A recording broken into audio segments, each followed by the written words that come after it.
Hello children. Today I am gonna tell you the story about an old tractor named Otis. The story name is An Otis Christmas. O-T-I-S. Otis. C-H-R-I-S-T-M-A-S. Christmas. An Otis Christmas. This is Otis. It was winter time on the farm where the friendly little tractor named Otis lived.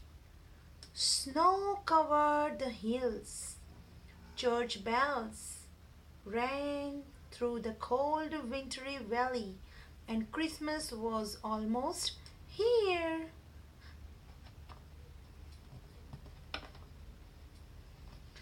Christmas was a festive time on the farm. The farmer strung lights, hung wreaths, and trimmed the annual Christmas tree. This is the annual Christmas tree. Otis loved Christmas, but this one was even more special. One of the horses was expecting a baby foal. Otis was excited to have a new friend to play with. Put puff, buttery chuff.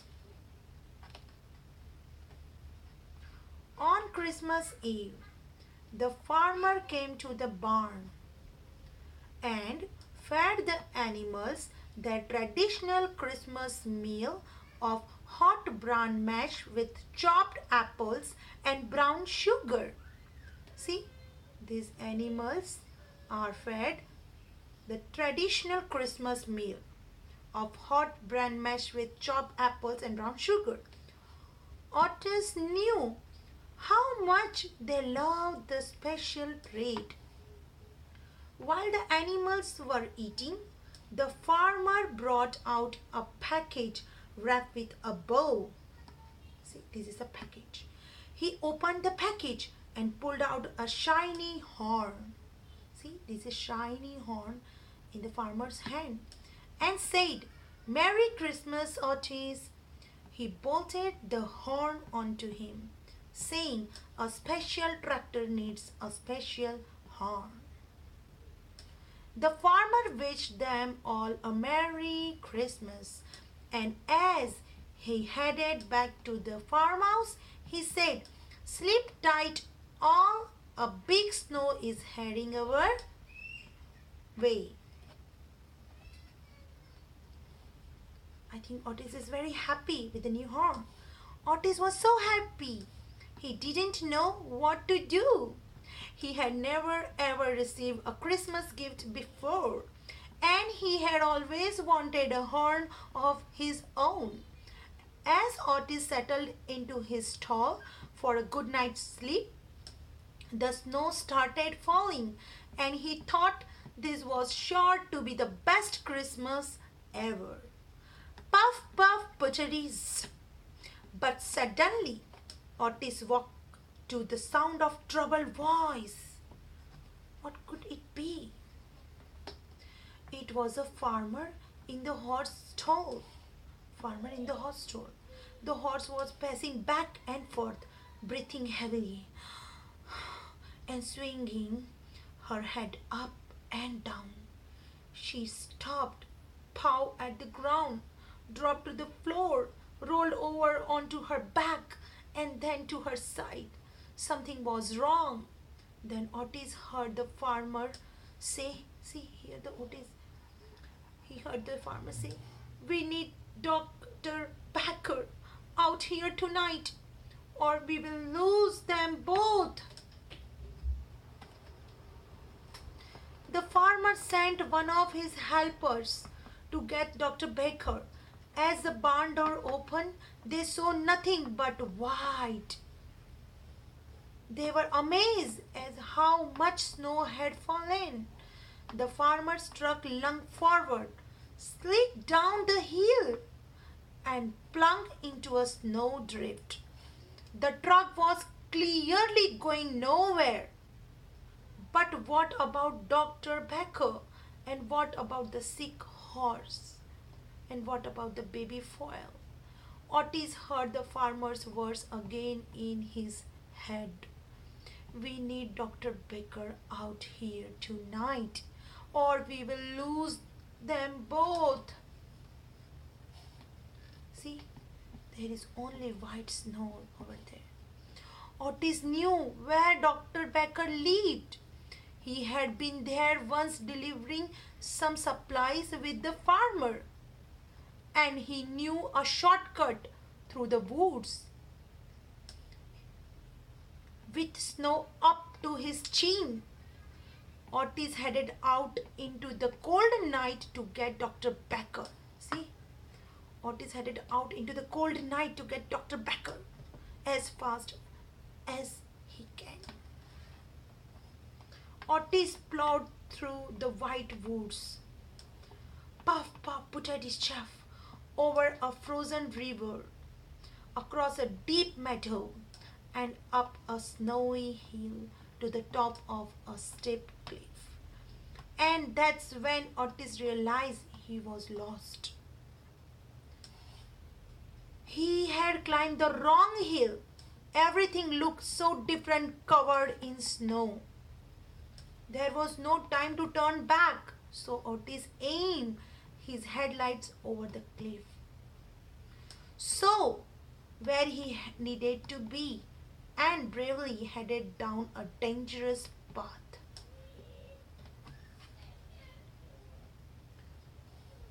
See, Otis is headed down the dangerous path. The way down was slippery. It took all of Otis' courage to keep going. Yet before he knew it, he had reached the bottom and could see the edge of the hollow where Dr. Baker lived. Finally, Otis could see the edge of the hollow where Dr. Baker lived. It is all Otis' courage that made it to reach its goal, to get the Dr. Baker as soon as possible. All was quiet that Christmas Eve as Otis plowed up to Doctor's house. He flashed his headlights and gunned his engine, but no matter how hard he tried, no one in the house stirred. How could Otis wake up Doctor? Of course, his shiny new Christmas horn. As loud as Otis could muster, he blared his horn. Beep, beep, honk, honk, put puff, beep, beep, honk, honk. A light came on. A light came on. And Dr. Baker threw open the window. This is Dr. Baker. It looks like Otis, the tractor, Doctor said. There must be trouble on the farm, Dr. Baker is thinking. In the twinkle of an eye, Doctor dashed out the front door, jumped on Otis, and held on for dear life. See, this is Dr. Baker, who dashed out of the front door and jumped on Otis and held on for dear life. Otis sped up the hollow road and followed his tracks up and over the steep cliff, down the snowy hill, back across the deep meadow, over the frozen river, and back through the white woods.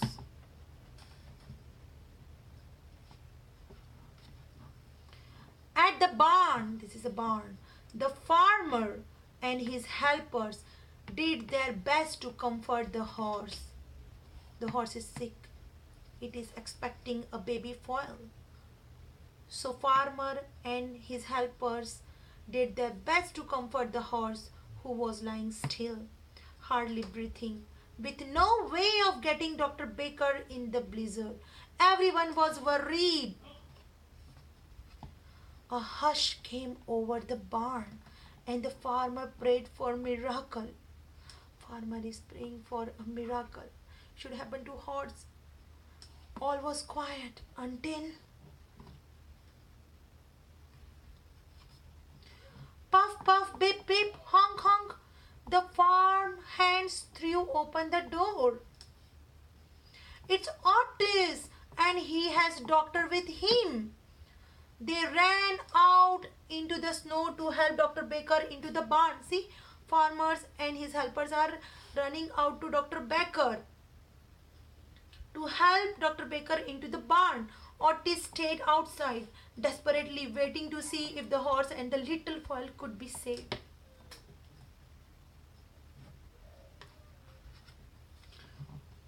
Otis stayed outside. That whole night, Otis chuffed back and forth with worry. Morning approached, and the farm was silent beneath its blanket of peaceful snow. Christmas Day would soon be here. Suddenly, the barn doors opened and a warm glow poured outside. Otis heard the farmer say, "Well, would you look at that?"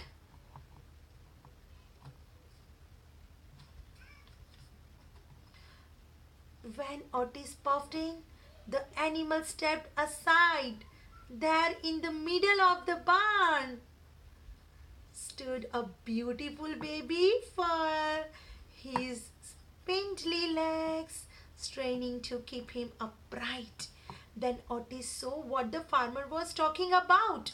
The little foal had a marking the shape of a star on his forehead. See, little foal has a marking the shape of a star on his forehead, and all the animals are there around the foal.